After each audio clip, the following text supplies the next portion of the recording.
me ask you about something else. Afghan refugees. The FBI is involved, you have said in the past, your agency has said in the past, in helping to vet refugees who were brought here after the botched evacuation by this administration out of Afghanistan. I'm sure you're aware that the DOD Inspector General has said that earlier this year that there are at least 50 Afghan personnel who were brought to the United States who in fact had derogatory information, could be terrorists, could be involved in terrorist activities. 50 of them who have been brought here, released into the United States, can't now be found. That information was turned over to you. I understand DOD gave you that information, asked you to help track down these 50 individuals. Here's my question. A whistleblower has now come forward to Senator Johnson and myself and alleged that the situation is actually far graver than that.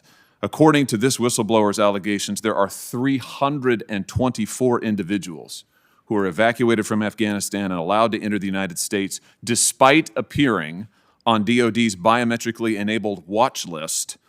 This is a watch list that identifies folks whose biometrics have been collected and determined to be threats or potential threats to national security, including known suspected terrorists. So this whistleblower says it's a lot more than 50, it's 324. Are you aware of this? Has DOD or DHS communicated this to the FBI?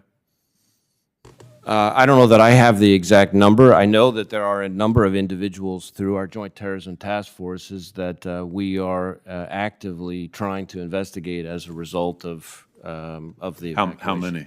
Again, I don't know if I can get you the number, but I will see what we can get you as a follow-up. Of any of this nearly 400 individuals now who apparently have been brought to this country despite having some connection to terrorism, have you interviewed any of them? Have you apprehended any of them?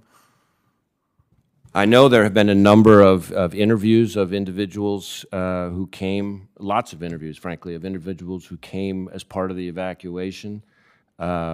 I think there have been a number of disruptions. How many of those have been arrests, under what charges, and so forth, that I'd have to get back to you on.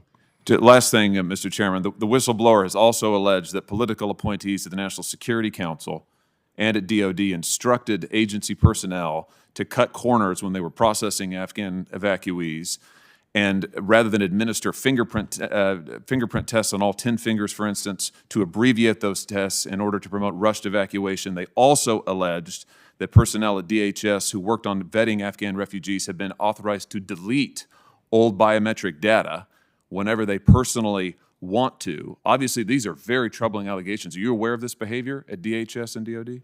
I'm not familiar with the report that you're referring to. I will say that this was a massive number of people to be vetting in an extraordinarily short period of time, and that, in my view, inevitably raises concerns. Oh, I think you're absolutely right about that. Inevitably raises concerns, I think, is the nicest thing that could be said about it. In fact, we know that the basic procedures were not followed. We know that the screening process was not followed, and now we know that potentially hundreds of people connected to terrorism are loose in this country as a result. Thank you, Mr. Chairman.